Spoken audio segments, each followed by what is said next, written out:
I'm Kilpatrick, and this is my entry in the Living Light Hot Raw Chef 5 and 5 video recipe contest.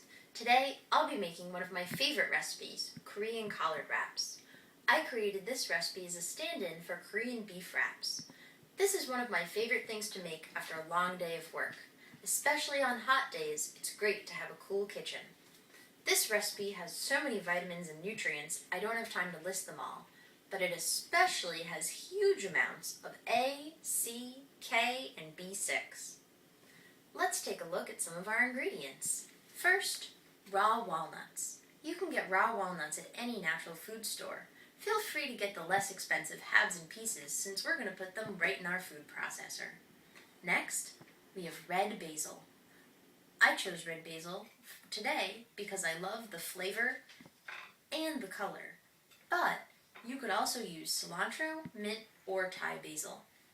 Next, we have carrots. I have 2 medium carrots, chopped into matchstick-sized pieces. Carrots will add color, crunch, and lots of vitamin A. Next, we have pears. I love fruit in savory recipes. In order to buy the perfect ripe pear, you want to look for a firm fruit with matte skin. If the skin's still shiny, it's not ripe. Our last ingredient are collard greens. You want to look for a green that's nice and large, sort of like a tortilla. Look for one without rips and holes. You want to make sure you're going to be able to keep all of those delicious fillings inside. Now, let's figure out how to turn raw walnuts into something resembling spicy Korean beef. Here we have a 1.5 cups of walnuts. We're going to put it into our food processor. I'm using the medium bowl of my food processor so that there's lots of room for the ingredients to combine. Next, our red basil, 1/4 cup. Then we have a few flavor-enhancing ingredients that are really going to give this recipe some pop. The first is sesame oil. You want to make sure to get cold-pressed sesame oil, which is made directly from raw sesame seeds. Sesame oil gives this recipe some of its distinctive Asian flavor.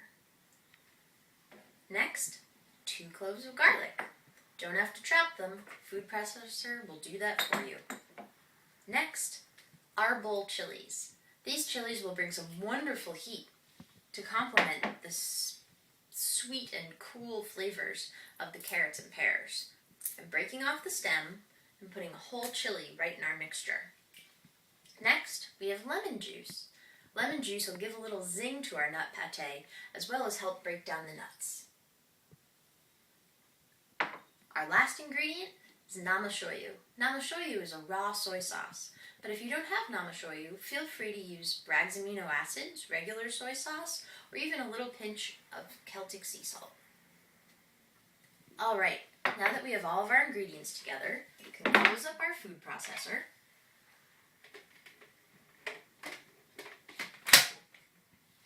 We're going to be using the pulse function on the food processor so we can keep an eye on this.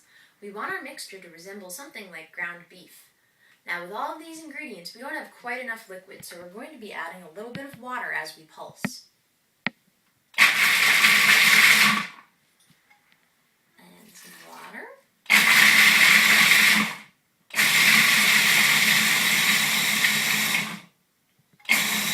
And that looks great.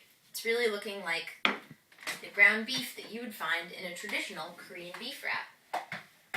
So, we're going to take our collard green, snap off the stem, and take a spoon and fill it with this delicious Korean nut pate. Spread it right down the center of the collard green, tending toward the thick end of the stem, because you're going to want to use the thin end for folding. Take your carrots, your pears. Don't be stingy with the pears. The sweetness is wonderful with the chili peppers. And we're ready to wrap. Wrapped up, and there we go. Thanks for watching. Be well, and if you enjoyed this video, Go to hotrawchef.com and vote for me, Jill Kilpatrick. Don't forget, do it now. That's hotrawchef.com to cast your People's Choice vote for me, Jill Kilpatrick.